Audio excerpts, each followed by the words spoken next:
सन 1303 में एक लंबे समय के प्रतिरोध के बाद आखिरकार दिल्ली का सुल्तान अलाउद्दीन खिलजी चित्तौड़ के किले को जीतने में सफल रहा। लेकिन उसकी इच्छा न तो वहां के राजा रतन सिंह को हराने में थी और न ही चित्तौड़ के किले और उसके खजाने को जीतने में थी। उसकी इच्छा तो वहां की रानी पद्मावती को हासिल करने की थी। लेकिन जब वो किले के अंदर प्रवेश करता है तो वो देखता है कि रानी पद्मावती अपने अन्य सैकड़ों सहयोगियों के साथ अग्नि के कुंड में प्रवेश कर रही थी। और इस तरीके से उसकी पद्मावती को पाने की एम्बिशन को एक बहुत बड़ा झटका लगता है और इस तरीके से ये घटना समाप्त होती है। लेकिन एक सेकेंड, क्या वाकई में ऐसा कुछ हुआ था? क्या इतिहास में ऐसा कुछ दर्ज है?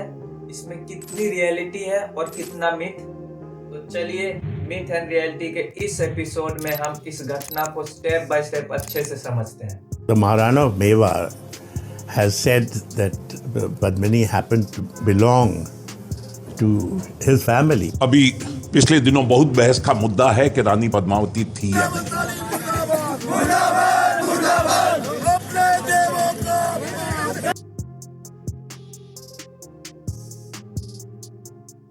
पद्मावती का पहला सोर्स चिश्ती सूफी संत मलिक मोहम्मद जायसी द्वारा लिखी गई उनकी मशहूर कविता पद्मावत है। यह कविता सन 1540 में लिखी गई थी और यह राजपूत राजा रतन सिंह और उनकी पत्नी पद्मावती की कहानी पर आधारित है। पद्मावत एक मशहूर काव्य कृति है और पहली बार अलाउद्दीन खिलजी और पद्मावती की कहानी का उल्लेख भी इसी में मिलता है। धीरे धीरे यह जनमानस में काफी प्रसिद्ध हुई। कई कवि और लेखक भी इससे प्रभावित हुए और धीरे धीरे ये मौखिक इतिहास के रूप में सफल हुई। अब मौखिक इतिहास को लेकर सबसे बड़ी समस्या ये है कि इसमें आम जनमानस किसी घटना को जिसे वो सदियों से सुनते चले आ रहे हैं उसे संपूर्ण सच मान बैठ लेते हैं और पद्मावत के केस में भी एग्जैक्टली ऐसा ही होता है।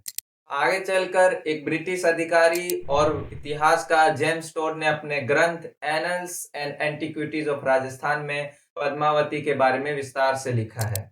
उसने अपने इस ग्रंथ में राजस्थान के इतिहास, समाज और संस्कृति के विभिन्न पहलुओं का उल्लेख किया है और पद्मावती को भी अपने कृत्रिम विवरणों के माध्यम से प्रस्तुत किया है।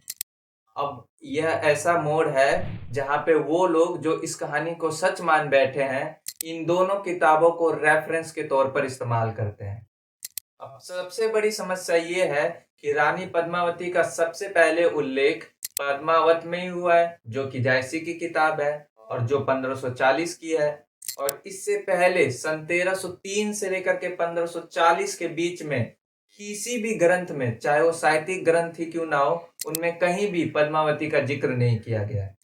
अब एक और बहुत गौर करने वाली बात यह है कि जायसी की किताब से पहले एक और किताब लिखी गई थी जिसका नाम था छिताई चरित। उस किताब में पद्मिनी का जिक्र किया गया है, ना कि पद्मावती।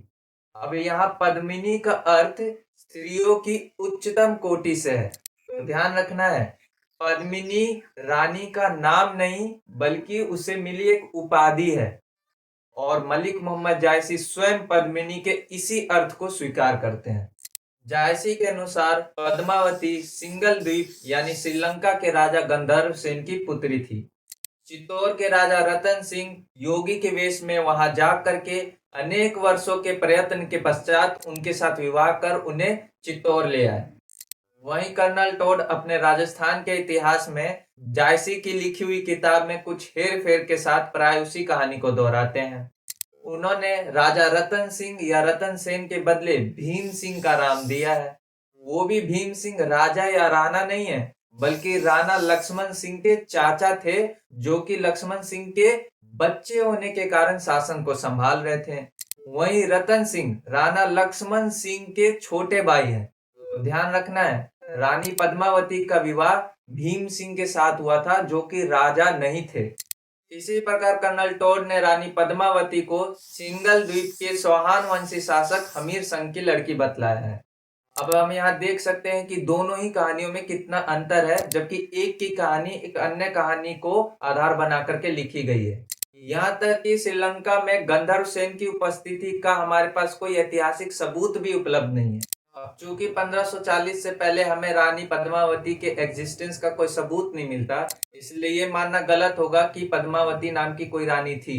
हाँ, उस समय राणा रतन सिंह की कोई रानी रही होगी जिन्हें पद्मिनी कहा जाता होगा, वो भी उन्हें उपाधि के तौर पे मिली, ना कि पद्मावती उनका नाम था। ये बिल्कुल उसी तरीके से है जिस तरीके से अकबर की पत्नी का नाम हरकाबाई था, परंतु काफी समय तक लोग उन्हें जोधाबाई के रूप में जानते रहे।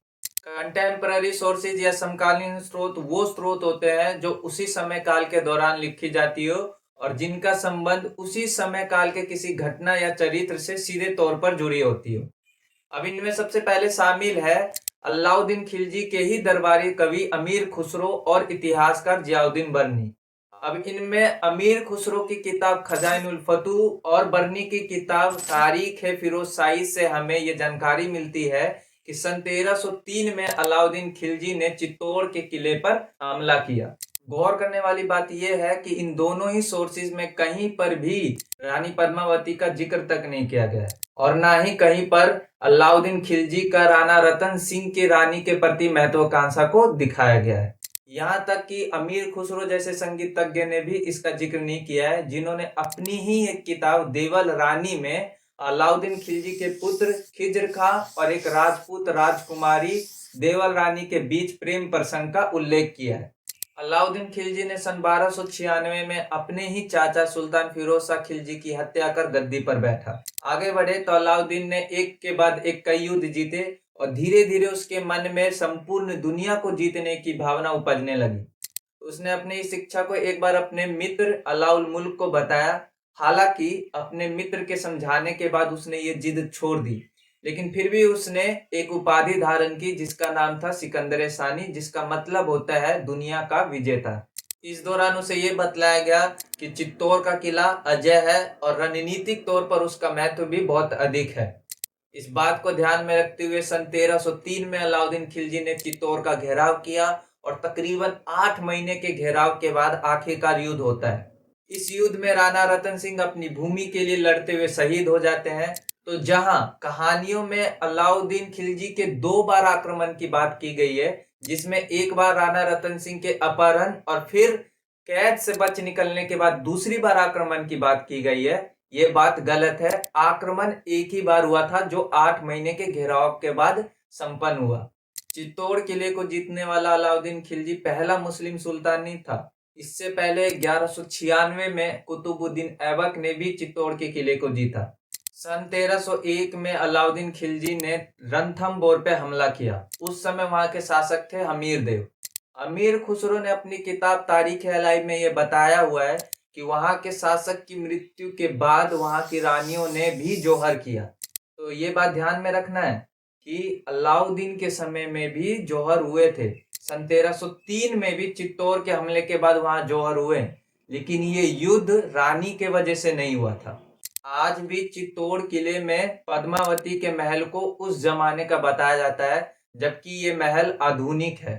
कुल मिला के निष्कर्ष ये निकलता है कि अलाउद्दीन खिलजी और राणा रतन सिंह के बीच में युद्ध हुए, लेकिन ये युद्ध राणा रतन सिंह की रानी या पद्मावती के वजह से नहीं हुई, बल्कि अलाउद्दीन खिलजी की महत्वाकांक्षा के वजह से हुई।